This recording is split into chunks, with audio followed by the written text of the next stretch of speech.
Hi, my name is Jacob Wilson, and my project is about the planets beyond our own, and it analyzes the effects of orbital distance on planetary mass, volume, and habitability. First off, I'd like to thank my parents for supporting me throughout this talk. Mr. Dutton for helping me with the statistics and the analysis and not taking its name off the presentation. My Aunt Whitney, who's an astronomer who inspired me to do this. You, the audience, for showing up, and NASA and Sinbad for giving me the data I needed to do this. So first off, an exoplanet is considered to be any planet outside the influence of our own sun's gravitational field. The NASA Kepler mission was designed in order to detect large amounts of exoplanets, and this is primarily where all the data come from. Understanding how these planets work and the trends within the systems will allow us to understand how these solar systems formed,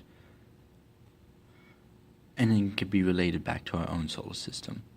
And it also helps us find other planets like Earth that has the potential to hold life. So first off, my independent variable for this project was orbital distance, which is measured in astronomical units, which is the distance from the Sun to the Earth. I had three dependent variables for this project. The first was planetary volume and planetary mass and habitability. And all habitability is it's dependent on the distance from a planet from its stellar host and the intensity of light given off by the stellar host, and that then determines if that planet can hold water or not. So my hypothesis for these, because I had three dependent variables, I had three hypotheses. For planetary mass, the null hypothesis was that it would not change. The mass would not change as orbital distance increased. However, with the alternative, as orbital distance increased, mass would increase as well, with it dropping off at the last increment. With planetary volume, it's followed a very similar hypothesis, with the null being that there was no change in volume as orbital distance increased. However, volume increased as orbital distance increased until the last increment where it dropped off. And with habitability zone, with the null hypothesis, there's no change in the probability of habitability as the orbital distance increased. However, with the alternative, as orbital distance increased, probability for habitability decreased. The mechanisms for how this all works is empirical data from our own solar system. We look at the mass and volume trends within our own solar system, and then we can make interpretations and assumptions how other solar systems would be formed. And it also goes back to the current theory of how the solar system was formed, which is the nebula theory. And this is basically a spinning disk of dust and cloud gave material to the sun, which allowed it to, when it was a protostar, take hydrogen and infuse it into helium, and made the sun to what it is today. And the leftover remnants of that dust was used to make the planets. However, if the sun took the majority of the material and gas, then there would be very little for planets such as Mercury, and that's why we see such large amounts of material for planets such as Jupiter.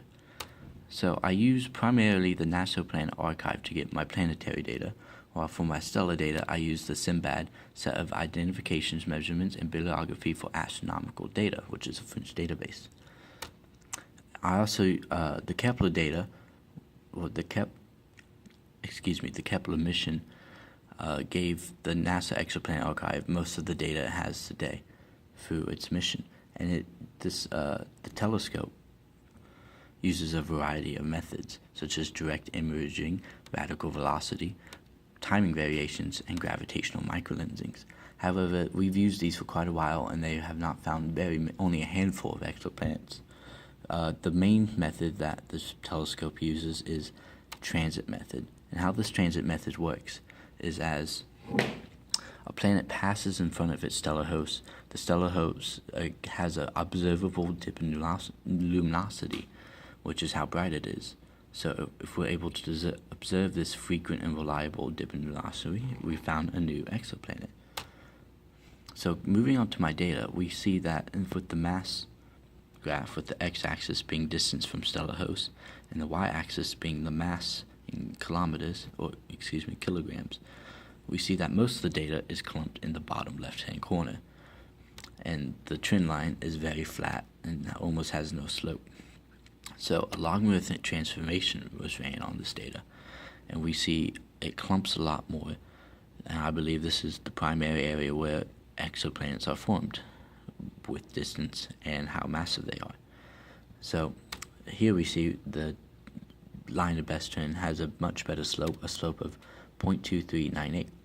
Now, a simple regression test was ran on this logarithmic transform data with an alpha of 0.99, giving a p-value of 2.25 times 10 to the negative 10, which is significant.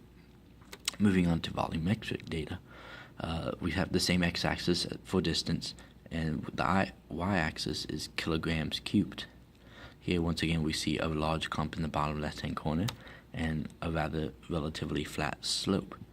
So a logarithmic transformation was also ran on this data, and we see that we have a relatively negative slope with negative 0.1712. And it was here I want to point out that we see a clumping here and a much more tight clumping here. I believe this clumping here is where most of the terrestrial planets are, while here we see the more massive mass, the larger planets, such as the gas giants, similar to Jupiter. The same regression was ran on this logarithmic transform data for alpha 0.99, giving us a p-value of 0.0094, which is significant. Now, moving on to habitability data, here we see the x-axis being distance from stellar hosts, and the y-axis being habitability, the z-score from the ideal habitability. And what this means is that a habitability zone has a lower and upper inclination, and this was put into a z-score calculator, along with the average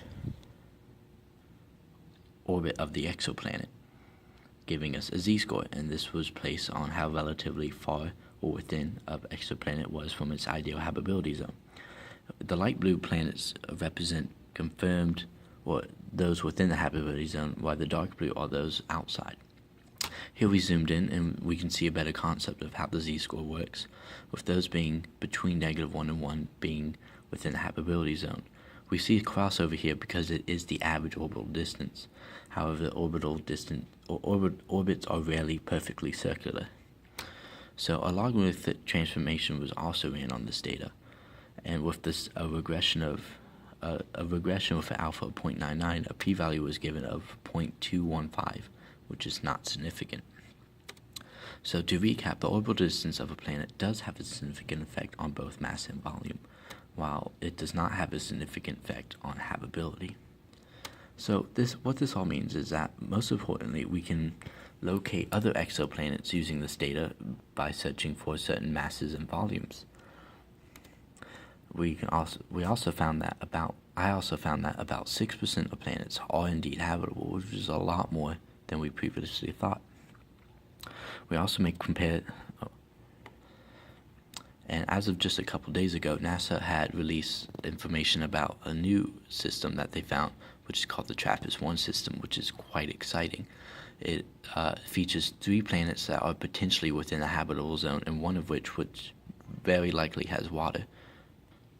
This gives us a great deal to discuss and talk about, especially with an Earth-like planet. Now, we can make parallels between solar systems. We can find out if there's any variations within the planetary trends that I study for this project. And we can then infer if there's any differences of how these solar systems formed.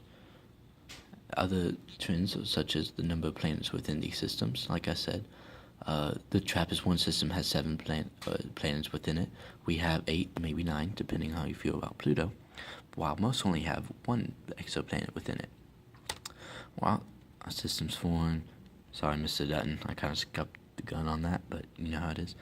We can also make long-term Earth-like studies based on climate change or geological history that can be related back to our own planet. We can also make parallels between galaxies. The picture you see here is the Andromeda Galaxy, which is the closest one to our own, the Milky Way.